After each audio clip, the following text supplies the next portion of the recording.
Deddy Mulyadi yang suka bikin konten, Pak. Sebagai pemimpin, ini bisa dikatakan gaya baru kepemimpinan nggak sih, Pak? Dengan selalu bawa-bawa kamera, dikontenkan begitu. Konten ini kan mengemasnya bagaimana? Karena konten kan juga permainan, menurut saya, permainan peran, ya kan, bermain peran. Dan Deddy Mulyadi ini kan senang dengan bermain peran sebagai pahlawan. Melihat head to head Deddy Mulyadi dan Purbaya, menilai kebijakan Pak Purbaya berapa? Skornya 1-10 menjelang 1 tahun Deddy Mulyadi, Pak. Purbaya efeknya besar. Saya bisa kasih skor antara 7-8. Kang Deddy 6-7, oke.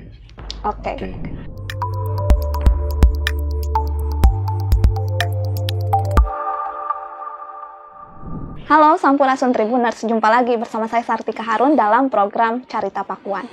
Tribuners, Carita Pakuan edisi hari ini kita akan membahas topik yang cukup menarik terkait Gubernur Jawa Barat Deddy Mulyadi dan juga Menteri Keuangan Purbaya. Berdasarkan hasil survei Indeks Politika Indonesia menunjukkan bahwa elektabilitas Purbaya lebih tinggi dibanding Deddy Mulyadi, dan kalau kita perhatikan Tribuners, di sejumlah survei Deddy Mulyadi selalu menjadi unggulan dan diprediksi berpotensi maju di Pilpres 2029. Dan tidak hanya itu Tribuners, meski Purbaya ini tergolong baru di pemerintahan Prabowo, namun sejauh ini Purbaya berhasil menarik hati satu Indonesia. Lantas apa yang membuat elektabilitas Purbaya ini lebih unggul dibanding Deddy Mulyadi? Kita akan membahas hal itu bersama narasumber kami, ada pengamat administrasi publik Universitas Parahyangan, Pak Christian Widya Wicaksono. Bapak, apa kabar? Alhamdulillah baik. Oke. Bapak, terima kasih sudah meluangkan waktunya. Ya, sama-sama Teh. Atur nuhun pisan ya Pak. Sawang-sawangna. Oke. Pak, sebelum memulai dialog, saya terlebih dahulu akan membacakan hasil survei. Dan mungkin Tribuners di rumah belum tahu detail dari hasil survei Indeks Politika Indonesia. Ini hasil survei calon presiden 2029. Ini yang pertama, di posisi pertama ada Prabowo Subianto dengan angka 40,12%, Purbaya 22,50%, Anies Baswedan 13,40%, Ganjar 7,12%, Agus Harimurti Yudhoyono 5,12%, Gibran 4,80%, Deddy Mulyadi 2,50%. Berikutnya ini ada hasil survei calon wakil presiden 2029, Purbaya di posisi pertama 28,65%, Deddy Mulyadi 20,15%, AHY 15,75%, Gibran 12,35%. Pak, dari angka-angka tadi, apa yang membuat elektabilitas Purbaya ini bisa naik? Dan angkanya juga jauh begitu. Masih baru di pemerintahan Prabowo dan menjabat menteri masih baru, Pak. Iya. Kalau menurut saya sih yang pertama statement yang dia sampaikan gitu ya dalam berbagai macam kesempatan ya. Menurut saya statement-statement yang dia sampaikan gamblang, mudah dipahami begitu ya oleh masyarakat, dan kemudian mengena pada pokok permasalahan yang ingin diungkap.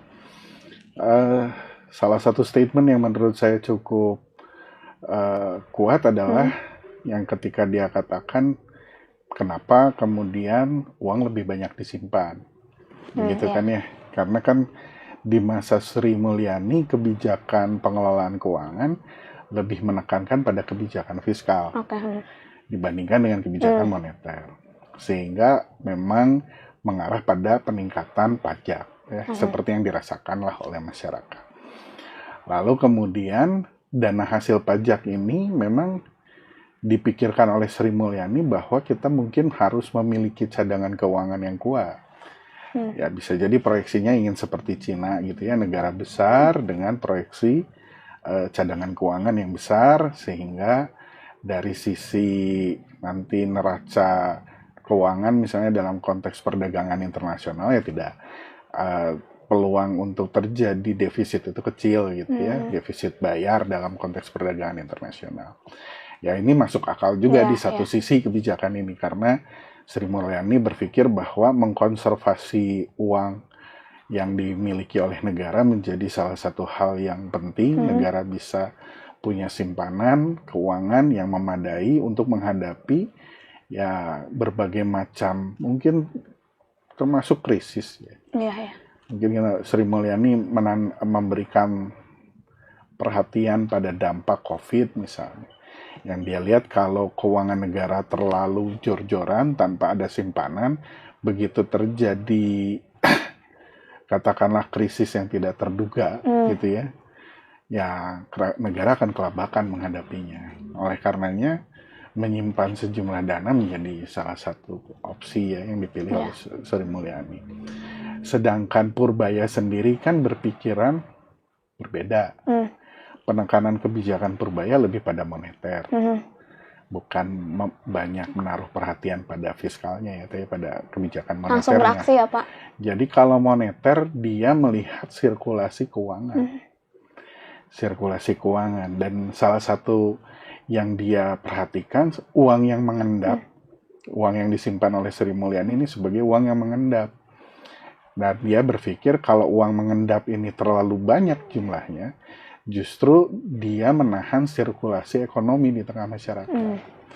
Jadi lebih baik uang ini dibelanjakan, gitu ya, digunakan, walaupun mungkin sudah pasti ada kalkulasinya, tidak mungkin semua. Makanya dia pernah di salah satu pertemuan di DPR RI kan dia mengatakan ya saya akan simpan gitu ya di Bank Indonesia dan ini akan digelontorkan untuk mendorong roda perekonomian gitu kan ya. Rasanya 200 triliun yang disebutkan rasanya ya, kalau saya salah saya mohon maaf.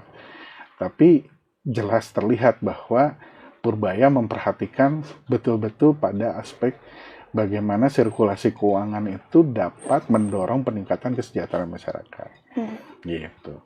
Sehingga kemudian kan kebijakan berikutnya yang dia sedang propose kan sekarang redenominasi gitu ya. Untuk memberikan nilai tawar uang rupiah yang lebih berwibawa ya di pasar internasional. Karena kan kebijakan keuangan kita kan memang terbuka sebenarnya. Kita kan kebijakan keuangan yang terbuka, tidak tertutup dengan interaksi dunia internasional. Jadi dalam konteks tertentu kebijakan moneter ini ya memperhatikan aktor justru. Memperhatikan dinamika interaksi aktor di dalam kebijakan sehingga diharapkan ya lebih banyak lebih banyak memberikan multiplayer efek sih setelah harapannya dananya disimpan lalu menetes ke masyarakat gitu ya melalui berbagai macam kegiatan sirkulasi perekonomian berjalan ya di situ justru pertumbuhan ekonomi bisa diciptakan. Itu yang dipikirkan. Nah, statement-statement seperti ini kalau kita kembali ke pertanyaan sebelumnya ya jelas menjual gitu. Masyarakat melihat oh betul juga gitu ya. Artinya sudut pandang ini masuk akal, bisa diterima oleh akal sehat dan cara Purbaya menjelaskan kan tidak rumit. Mudah dipahami. Itu yang menurut saya mendorong walaupun sebenarnya kalau kita mau berhitung secara politik ya secara artinya belum ada kan secara formal dia menyatakan bahwa saya akan berkompetisi di politik Indonesia gitu. Seperti itu dan saya sih ingin di satu sisi ya masyarakat kita juga jangan terlalu cepat antusias gitu ya. Karena gini ada dulu tokoh jenderal saya lupa namanya siapa gitu. Dia juga pada saat di awal-awal ya cukup disorot gitu ketika masa pemerintahan Jokowi salah satu nih jenderal yang diproyeksikan bisa jadi wakil presiden atau presiden berikutnya. Ternyata kan begitu dia sudah purnawirawan dalam perjalanan karirnya akhirnya penceritaan politiknya ya turun gitu ya perlahan-lahan. Jadi ya hal-hal seperti ini kalau menurut saya dalam dinamika politik hal yang wajar saja.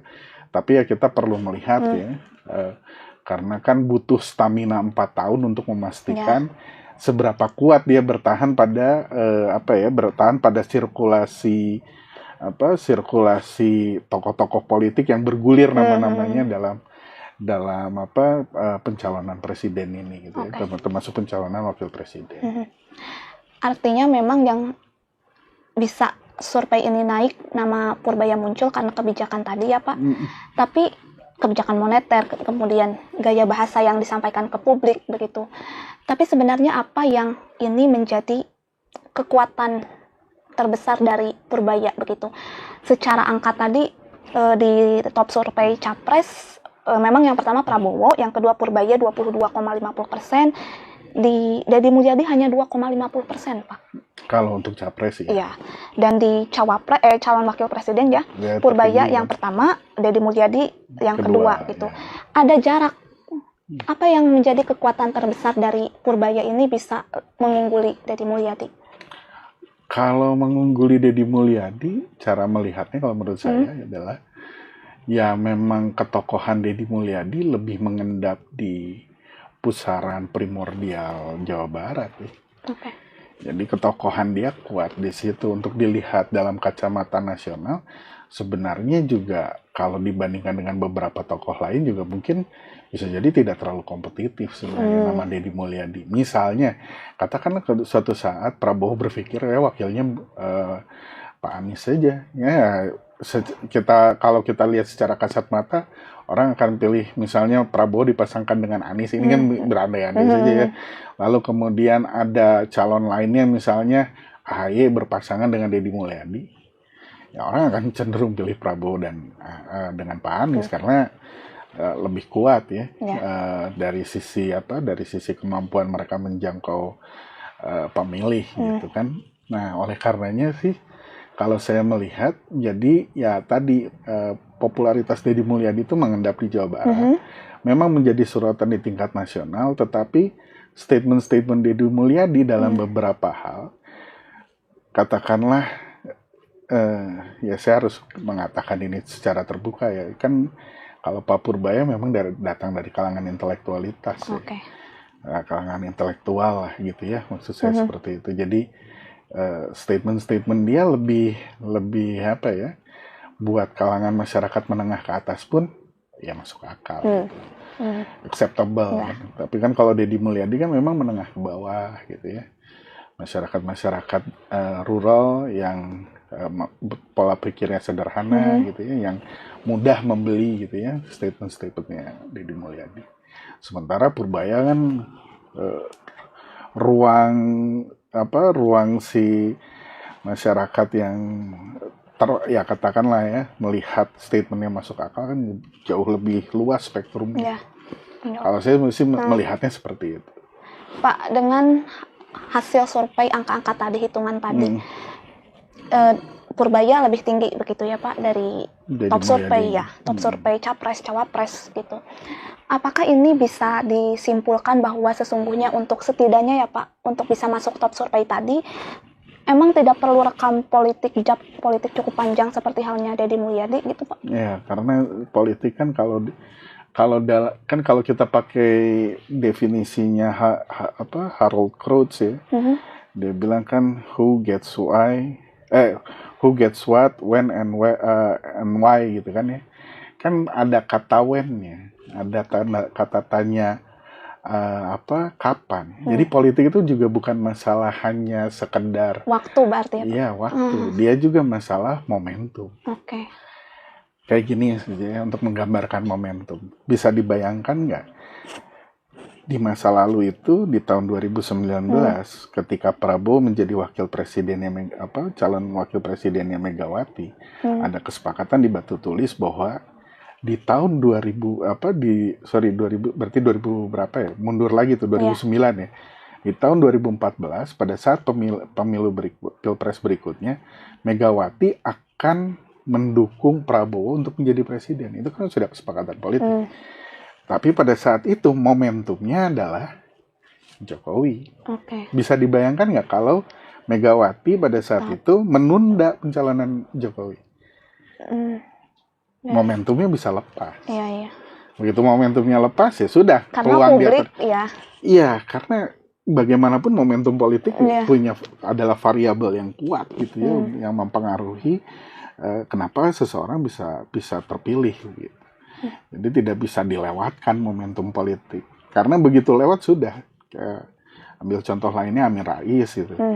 98 itu dia tokoh yang digadang-gadang akan menjadi pemimpin Indonesia. Begitu di tahun 99 di masa Pilpres, kan dia ikut mencalonkan ya, kalah karena lobby-lobby politik pada saat itu. Ya sudah lewat momentumnya. Begitu pemilihan presiden berikutnya kan Amin Rais ikut juga kan ketika zamannya SBY terpilih ya bersama Pak Yusuf Kala. Kan kalah. Karena momentum politiknya sudah terlewat. Gitu. Jadi kita nggak bisa bertaruh sih untuk hal begini gitu ya.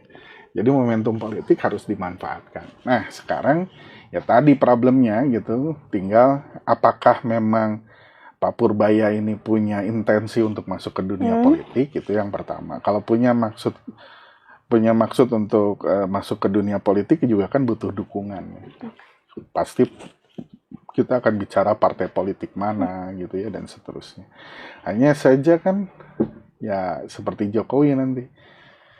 Pak Purbaya ini kalau menurut saya sih kalau dia masuk ke politik kemungkinan posisinya akan seperti Jokowi, dia kuat dukungan massa di luar partai politik dan kemudian nanti bisa jadi bargaining untuk partai politik gitu ya. Hanya tidak tahu lah kan itu kita lihat ke depannya ya Pak. Ke depannya ya. Toh belum ada statement resminya juga. Ini kan dugaan, katakanlah hipotesa. Tapi respon dari Pak Purbaya sih belum tertarik ke politik Pak sejauh ini. Sampai sejauh ini.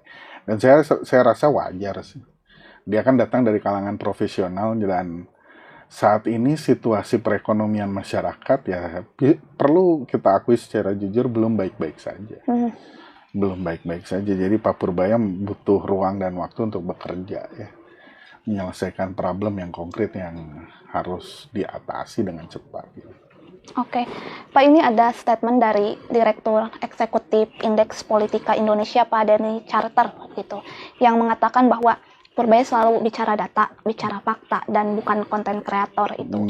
Tapi Deddy Mulyadi ini konten kreator dan mungkin saja tujuannya pencitraan. Itu yang disampaikan Pak Denny. Nah, statement ini dijawab oleh Deddy Mulyadi yang mengatakan bahwa meskipun dicap konten kreator, tapi setidaknya memberikan manfaat untuk warga Jawa Barat. Kemudian Pak Deddy bilang bahwa dengan upayanya Pemprov Jabar bisa menekan anggaran, setidaknya tidak mengeluarkan anggaran kerjasama media, buzzer, influencer, begitu. Melihat pernyataan Deddy Mulyadi, melihat sikap Deddy Mulyadi yang demikian, apakah ini juga bisa dikatakan sebenarnya bela dirinya Pak Deddy, bahwa sesungguhnya Pak Deddy ini mengaku bahwa ya saya gubernur, ya saya konten kreator, itu jawaban halusnya Pak? Iyalah. Sudah jelas lah itu, orang kan ya, saya rasa tidak perlu penjelasan yang tegas tentang itu ya. Kita sudah bisa melihat itu sebagai sebuah fakta yang tidak bisa dipungkiri gitu ya. Hanya saya sih melihatnya pembelaan nih. Kalau dari tadi statement yang dituturkan saya melihat ya defensif tentang hal tersebut. Hanya saja kalau menurut saya ya apa yang perlu dipikirkan Deddy Mulyadi sekarang, apakah dia sudah merasa momentumnya atau sudah waktunya naik ke tingkat nasional?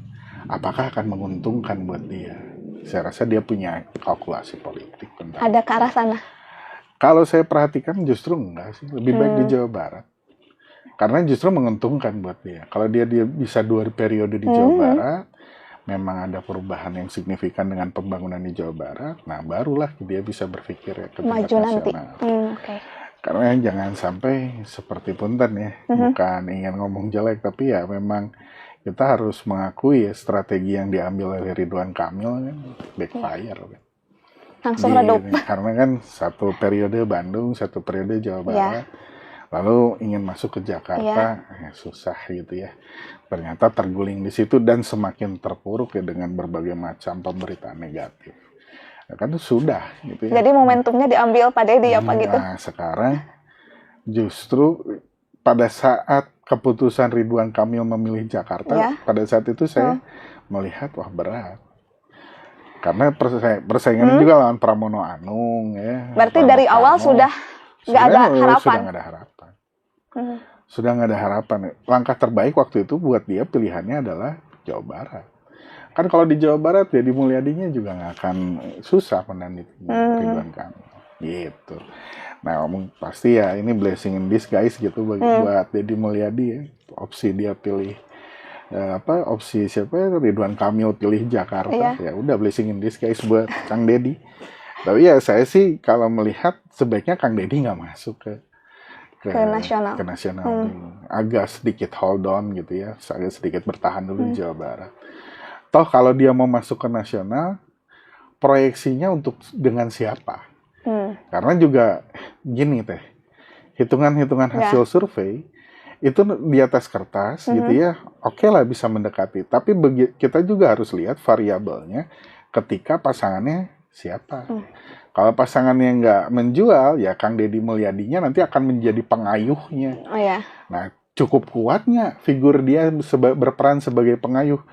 Kalau untuk level Jawa Barat, kalau menurut saya oke. Tapi kalau begitu untuk level nasional, dengan berbagai pemilihan macam, ya dengan pemilih yang lebih ngaruh ya Pak. Ya jelas lah, jelas kan.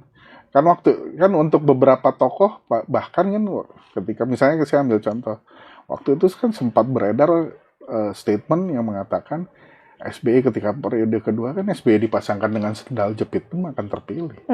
Ya sama dengan Jokowi periode kedua mau dipasangin dengan sepatu bekas juga dia yang terpilih. Karena dia mau momentum politik dia kuat di saat itu gitu ya. Dan dari sisi kompetisi juga dia tidak ada yang bisa meredam gitu kan. Nah sekarang Deddy Mulyadi ya harus menghitung itu gitu. Kalau dia mau masuk ke tingkat nasional, apakah sekuat itu citra politiknya, apakah sekuat itu kapasitasnya gitu kan. Apalagi nanti ngelihat pasangannya gimana kan. Karena kan penentuan pasangan kan lobby politik pasti. Pak, ini berikutnya soal Deddy Mulyadi yang suka bikin konten, Pak. Sebagai pemimpin, ini bisa dikatakan gaya baru kepemimpinan nggak sih, Pak? Dengan selalu bawa-bawa kamera, dikontenkan begitu. Ya, di satu sisi ya, saya sih mengapresiasi juga ya. Karena kan dengan begitu, pekerjaan yang sedang dilakukan terekspos. Karena juga kadang masyarakat bertanya-tanya, gubernurnya kerja atau enggak. Dengan dia mensosialisasikan apa yang dia kerjakan melalui konten yang dia buat melalui YouTube, ya akan menunjukkan setidaknya dia berakuntabilitas, nih saya kerja, gitu kan. Di satu sisi saya mengapresiasi hal tersebut.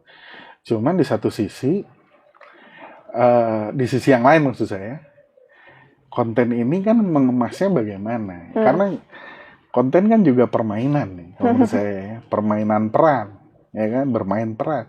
Dan Deddy Mulyadi ini kan senang dengan bermain peran sebagai pahlawan.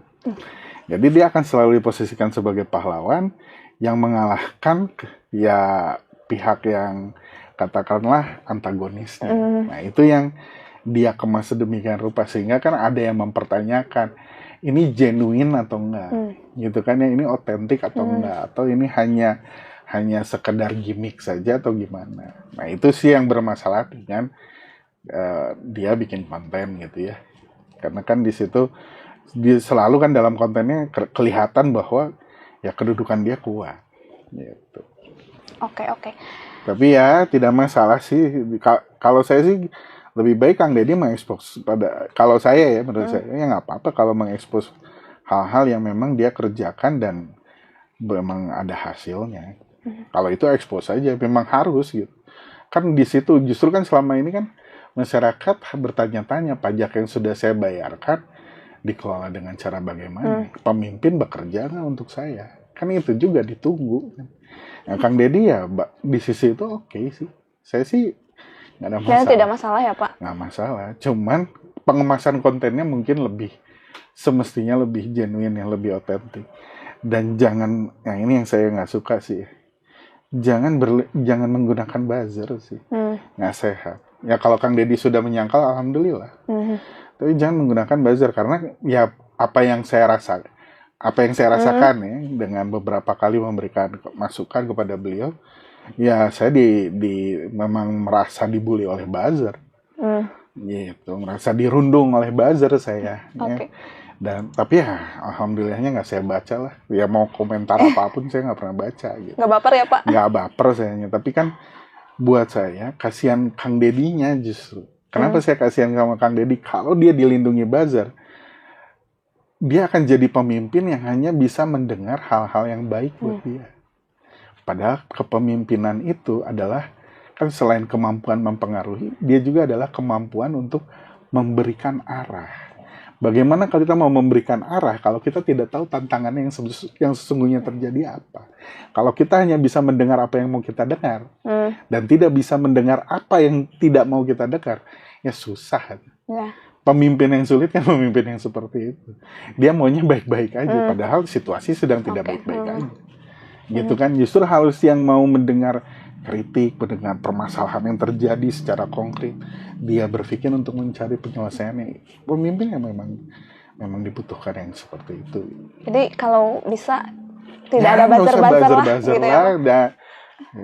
Ini udah 2025 masih mainin buzzer gitu. Udah kali masyarakat Indonesia juga udah tahu kan ya sekarang Pak, udah kelihatan polanya. Nah, apa sih gitu ya. Udahlah, kalau menurut saya sudah saatnya ke pencitraan politik itu yang lebih sehat lah.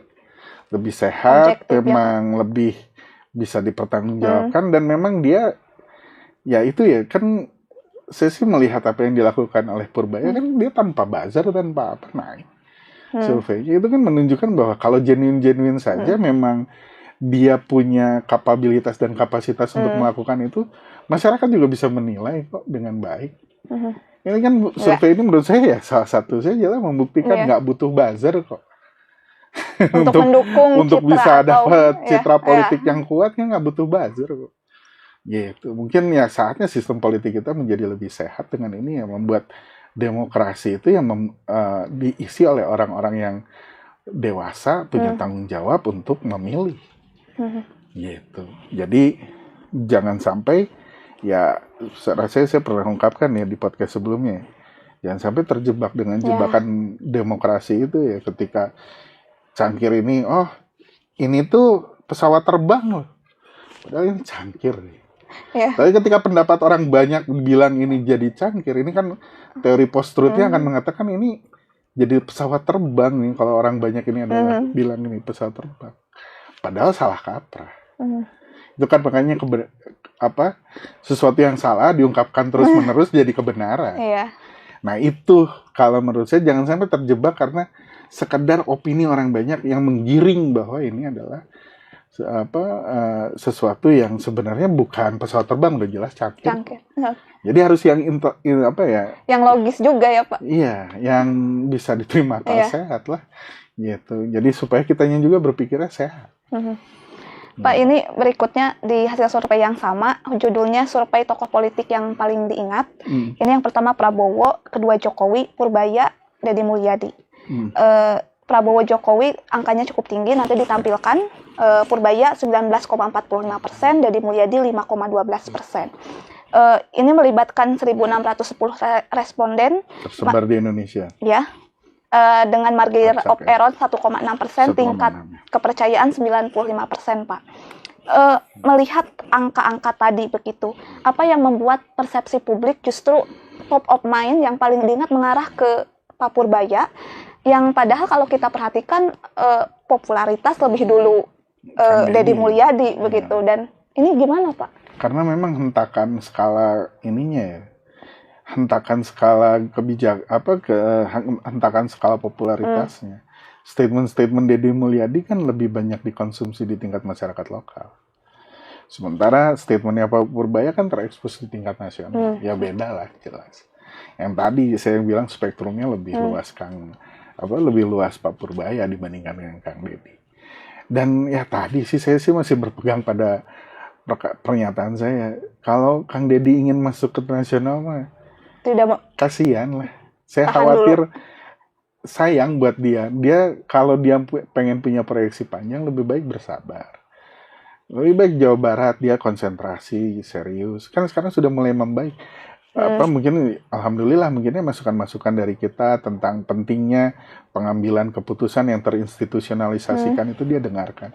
Kan kemarin dia sudah nggak mau lagi tiba-tiba turun di jalan ngatasi masalah pengelolaan sampah di Kota Bandung, kan dia udah bilang saya nggak mau lagi. Ya sudah ranahnya ini wali kota. Tapi saya akan ingatkan itu yang dibutuhkan. Itu yang dibutuhkan. Dia tekan, nggak usah turun tangan. Nggak usah turun tangan. Memang tanggung jawabnya wali kota Bandung. Tidak perlu ikut biarkan ikut campur perlu dalam arti dia memberikan tidak arah bahwa, sepenuhnya ya. tapi tidak perlu turun dari mobil ulu biung gitu ya, beberes sampah gitu untuk apa, ngambek dia. Ya cukup saja dengan statement itu pun kalau buat saya sudah bagus.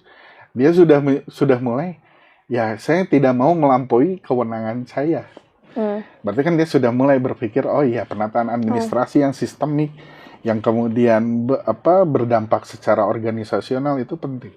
Menurut saya sudah mulai membaik. Justru ke momentum sekarang lebih baik menata langkah di Jawa Barat, gitu. Ya bercermin dengan Kang Ridwan Kamil. Jadi jangan sampai mubazir lah, sayang lah. Kan gini ya, saya belajar dari Kang Deddy itu adalah dia bisa bersabar ketika dia kalah di Pilgub Jabar, waktu dia berpasangan dengan siapa, Deddy Mizwar gitu ya. Dia nggak paksakan, dia tapi tetap masuk ke masyarakat gitu ya, dengan berbagai macam pendekatan yang dia lakukan, dia maintain gitu. Dan itu kan dia lakukan selama 5 tahun loh. Di rentang itu dia memang bekerja secara politik, pekerjaan politik ya. Dia lakukan mendekati masyarakat, datang ke basis-basis, ke akar rumput. Nah, sayang kalau dia kemudian tidak melihat ini sebagai sebuah investasi untuk mengakar di Jawa Barat dalam jangka panjang. Kalau dia nanti terbukti kualitas kepemimpinannya di Jawa Barat, ya nanti ke tingkat nasional pun ya dengan survei-survei begini akan naik. Pasti ada momentumnya ya Pak? Akan ada masanya. Justru mungkin bisa jadi karena belum terlihat. Lebih baik bereskan dulu Jawa Barat ya Pak? Iyalah, banyak PR kan. Belum pemekaran wilayah, isu-isunya kan Jawa Barat. Ini lebih baik ditata dulu lah masalah-masalah itu. Termasuk juga gimana koordinasi dengan kabupaten kota. Penanganan banjir, penanganan sampah, penanganan kemacetan untuk kota besar. Termasuk nih yang salah satu masalah Bandara Kertajati. Kan sekarang sisa 2 penerbangan di sana. Ini jadi beban buat pemerintah Jawa Barat. Kan masuknya ke BJB. Sementara ada dana masyarakat dan dana penyertaan modal. Jadi nggak hanya dana masyarakat dalam bentuk tabungan, tapi dana penyertaan modal dari APBD. Yang sumbernya dari pajak gitu kan. Lagi-lagi sirkulasinya di situ. Hati-hati dengan ini. Jangan istilahnya jangan sampai kita jadi ingin membangkitkan mayat yang udah pasti mati. Ini udah sisa 2 penerbangan dari 22 atau dari 17 penerbangan. Dan kan beban besar itu untuk keuangan. Nah itu yang perlu dipikirkan, mungkin itu ditata. Apa perlu dipindahkan ke Karawang mungkin. Kalau saya sih melihatnya di Karawang malah lebih menjanjikan. Bahkan sebelumnya kan kebijakan nasionalnya Karawang yang dipilih untuk pembuatan bandara. Gitu. Ya dipikir kan. Malah AHY kan statementnya kan in the middle of nowhere. Bagus, megah, tapi in the middle of nowhere kata dia kan. Iyalah. Gitu. Mungkin yang gini-gini yang harus konkret selesaikan. So, gimana Kang Deddy? Penyelesaiannya gimana? Udah mindahin dari dari Husein kan? Gitu. Oke. Pak, ini soal Deddy Mulyadi efek itu pasti ya Pak, banyak sekali kebijakan kemudian gebrakan yang ditiru sejumlah kepala daerah gitu. Pak Purbaya juga menimbulkan Purbaya efek. Publik berharap menteri-menteri Prabowo juga melakukan kerja seperti Pak Purbaya begitu. Analisa dari yang satu di level menteri, satu di level pemerintah kepala daerah begitu. Tapi keduanya diterima publik Pak, gimana Pak? Ya gini ya. Menurut saya salah satu konsekuensi yang dilakukan oleh pemerintah Prabowo sekarang dengan menambah jumlah kementerian, lalu kemudian menambah jumlah jabatan wakil menteri, ya memang membuat pemerintah pusat itu menjadi sedemikian kuat kontrolnya. Bahkan ya saya presentasikan di salah satu seminar internasional adalah tentang kekhawatiran saya terhadap kebijakan desentralisasi di Indonesia. Padahal di satu sisi kita harus mengakui loh, banyak contoh-contoh baik pengelolaan pemerintahan itu justru di tingkat daerah. Gitu.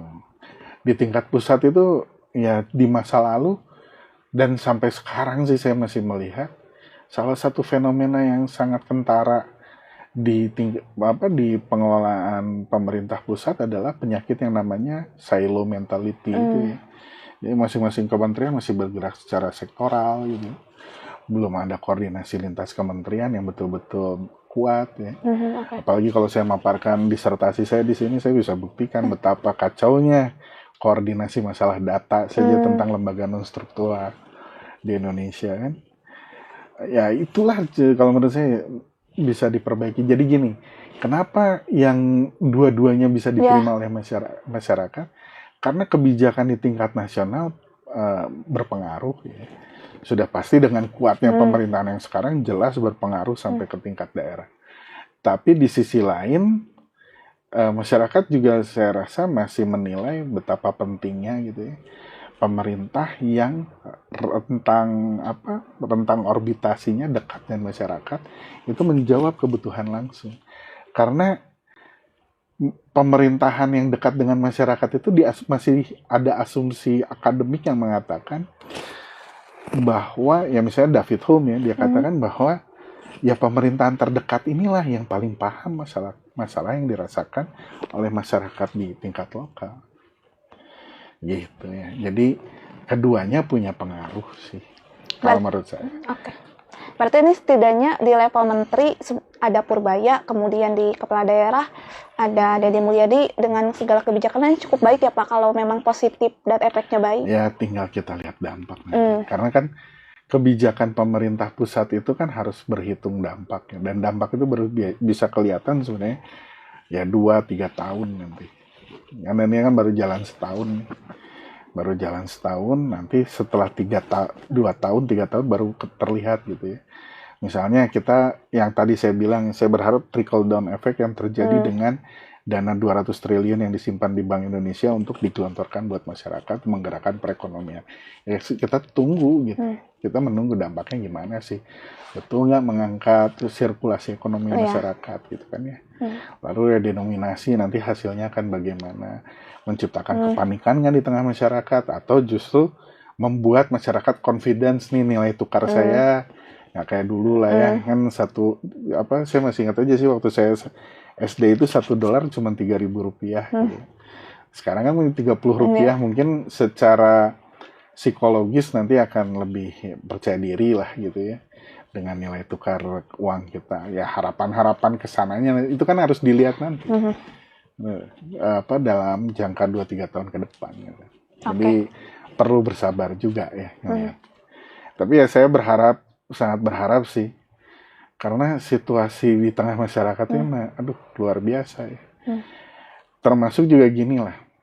Salah satu kebijakan yang saya berharap tidak luput juga ya untuk diperhatikan. Ini masalah yang MBG. Jadi jangan sampai ketika kita memuji-muji apa yang dilakukan oleh Purbaya, lalu kita lupa misalnya dengan statement Menteri HAM yang bilang ya Soeharto diangkat jadi pahlawan, saya no comment itu ya. Jangan dilupakan ya gitu-gitu. Lalu kemudian Fadlizon yang mengatakan nggak ada bukti Soeharto melakukan genosida dan pelanggaran HAM. Lalu kemudian juga jangan dilupakan yang makan bergizi gratis ini kan dekat dengan kita di Bandung Barat itu berulang kali anak-anak keracunan gitu. Ya harus sudah ada perbaikan. Gitu. Pak, berikutnya ini soal hasil survei tadi begitu melihat pastinya bicara soal capres-cawapres tidak lepas dari peran elit partai politik ya Pak. Dengan hasil survei tadi, apakah membuat partai politik ini ketar-ketir tidak atau berpikir ulang? Karena tadi angka antara Purbaya dan Deddy Mulyadi ada jarak Pak. Ya buat partai politik kan nanti tinggal mereka memperhitungkan mana yang lebih menguntungkan bagi mereka untuk dirangkul. Karena gini, partai politik itu kan definisi politiknya, definisi akademiknya kan dikatakan bahwa mereka memang berusaha untuk merebut kekuasaan dan menempatkan kader mereka di dalam pemerintahan. Kalau mereka tidak berhasil menempatkan kader mereka di dalam pemerintahan, maka mereka akan mencari Mereka akan mensubstitusi kadernya dengan orang dari katakanlah tokoh eksternal yang memang popularitasnya baik dan mau untuk memberikan sejumlah katakanlah keuntungan buat partai politik tersebut. Dan punya suara ya Pak? Betul, baik secara material maupun secara non material buat partai politik tersebut. Pak, soal adanya spanduk yang muncul Pak Purbaya maju di Pilpres padahal masih jauh, gimana Pak melihatnya? Ya wajar sih, karena sebesar itu berarti respon. Kalau menurut saya sih wajar-wajar saja. Mungkin ada antusiasme yang meledak-ledak ya di tengah masyarakat melihat ada tokoh yang seperti itu. Hal yang wajar saja sih, dinamika politik ya. Toh pada akhirnya yang tadi saya kemukakan kan keputusannya berpulang pada Pak Purbaya mau masuk nggak ke dunia politik. Karena kan ini rimba belantara yang menurut saya juga nggak gampang gitu. Dulu Sri Mulyani pun dipuja-puja. Yeah. Siapa yang nggak dulu kan sampai Rocky Gerung bahkan pendukung Partai Sri itu kan sempat mau muncul itu Partai Sri di masa Pilpres waktu itu mau digadang-gadang Sri Mulyani akan jadi saingannya Jokowi kan untuk Pilpres. Tapi ketika dia tidak memutuskan untuk masuk dalam dunia politik, dia tetap menjaga jarak dan menjadi profesional, dan dia dipilih menjadi Menteri Keuangan atas dasar pertimbangan profesionalisme kan. Ya gimana kan, orang pilihan orangnya gitu. Oke. Ya Purbaya harus memperhitungkan itu ya. Bahkan itu kan kalau saya melihat kan Sri Mulyani bahkan bukan tokoh politik, tapi akhirnya menjadi korban rumahnya dijarah di akhir-akhir kan menunjukkan bahwa bagaimanapun ketika Anda masuk ke lingkaran pemerintah, ya Anda ada dalam sorotan publik. Pak, jadi apa sebenarnya yang faktor pemicu Deddy Mulyadi ini kalah di survei tadi? Kalau faktor pemicu utamanya sih memang yaitu tadi ya, spektrum spektrum pernyataan Purbaya yang lebih banyak didengar oleh kalangan yang lebih beragam dibandingkan dengan yang Deddy Mulyadi. Deddy Mulyadi kan yang tadi saya bilang kalangannya lebih rural. Tapi kan kalau Purbaya masyarakat urban masuk, masyarakat rural masuk, masyarakat dengan ekonomi yang katakanlah dengan daya beli yang kuat juga masuk. Gitu. Jadi spektrumnya lebih luas, itu sih pemicu utamanya. Oke. Pak, saya sempat melihat video Pak Purbaya ngajar di kelas SMA, ngajar tentang keuangan, literasi keuangan begitu. Kemudian Deddy Mulyadi dengan kebijakan yang populis dan sebagainya begitu. Sebenarnya publik memang butuh pemimpin yang memang langsung menyasar ke masyarakat begitu Pak? Langsung turun gitu? Ya gini ya, untuk hal-hal seperti itu ya. Kalau menurut saya sih, pada prinsipnya kepemimpinan di sektor publik itu ya kombinasi. Kombinasi dari kemampuan membangun relasi baik dengan masyarakat dan kemampuan manajerial. Artinya dia tidak hanya sekedar turun ke lapangan membina relasi baik dengan masyarakat, tapi juga punya kapasitas manajerial yang membuat pembuatan keputusan itu berdampak secara institusional. Jadi tidak hanya sekedar mengambil keputusan itu ya untuk membuat sorot mata masyarakat itu hanya melihat dia, tapi melihat bahwa ini terkelola secara sistemik. Saya mau ambil contoh gini yang sederhana aja. Kenapa sih masyarakat Indonesia kalau tinggal katakanlah nggak usah jauh-jauh lah, kalau mereka masuk ke Singapura kok bisa mengikuti kedisiplinan yang ada di sana ya? Gitu ya? Ya sama sebenarnya. Cara berpikir yang sama begitu untuk melihat hal tersebut ya. Artinya katakanlah ketika dia masuknya ke dalam sebuah arena yang membuat dia sistemnya membuat dia berperilaku seperti itu, maka dampaknya akan lebih sistemik dibandingkan hanya sekedar bermain pahlawan tadi ya. Yang hanya sekedar ingin sorotan itu kepada dirinya sebagai pahlawan gitu. Nah, itu yang efeknya lebih besar kalau menurut saya. Dan itu yang membuat orang kan melihat bahwa wah ini kapasitas kepemimpinannya bisa diandalkan gitu kan ya, karena dia membangunnya sistem yang kuat, bukan hanya sekedar membangun citra diri aja. Kan orang juga lama-lama kalau hanya sekedar citra diri kan, ini orang NPD atau gimana kan, ayo muncul pertanyaan. Hanya sekedar narsis aja atau memang dia pengen punya kontribusi. Nah itu sih harus hati-hati lah memainkan media sosial menurut saya untuk Kang Deddy ke depannya. Oke, Pak, untuk terakhir ini soal penilaian, Pak. Melihat head to head Deddy Mulyadi dan Purbaya, menilai kebijakan Pak Purbaya berapa? Skornya 1 sampai 10, Deddy Mulyadi skor 1 sampai 10. Menjelang 1 tahun Deddy Mulyadi, Pak. Pak Purbaya boleh, Pak, pertama. Purbaya efeknya besar. Saya bisa kasih skor antara 7 sampai 8. Kang Deddy 6 sampai ke 7 oke. Soalnya Kang Deddy juga ya di satu sisi saya tuh salutnya itu dia mau mengeluarkan uang pribadi walaupun di satu sisi saya nggak ada tidak setujunya, kayak saya rasanya pernah berulang kali mengatakan ini ya, karena penyelesaiannya tadi tidak sistemik dan institusional. Ya, kan kalau gubernurnya bukan dia gimana gitu kan. Kalau bukan nge-YouTube juga ya. Iya, kalau nggak nge-YouTube kumaha. Kan gitu ya. Jadi Kang Deddy harus berpikirnya bahwa begitu dia meninggalkan jabatan ini, orang yang akan mengambil peran dia berikutnya itu bekerja dalam sistem, bukan bekerja dalam dalam pola-pola kerja yang parsial yang bertumpu pada figur Kang Deddy. Gitu kan, ini pemerintahan. Kang Deddy kan paling lama 10 tahun. Gitu ya. Jadi baiknya sementara kan birokrasi pemerintah salilana lah gitu bahasa Sundanya. Baiknya mengikuti sistem ya, Pak. Baiknya membangun sistem. Artinya kan kalau mengikuti sistem, kalau sistem salah juga kacau. Artinya dia harus bisa, maksud saya adalah membangun sistem, membenahi sistem, dan membuat sistem bekerja sebagaimana mestinya untuk memenuhi kebutuhan masyarakat dan menyelesaikan permasalahan-permasalahan yang dirasakan oleh masyarakat. Oke, Bapak terima kasih banyak sudah meluangkan waktunya. Sehat selalu Bapak. Amin ya rabbal alamin. Tribuners, berikut tadi bincang-bincang saya terkait elektabilitas Purbaya kalahkan Deddy Mulyadi di Carita Pakuan. Saya Sartika Harun pamit. Terima kasih atas atensi Anda. Sampai jumpa. Terima kasih.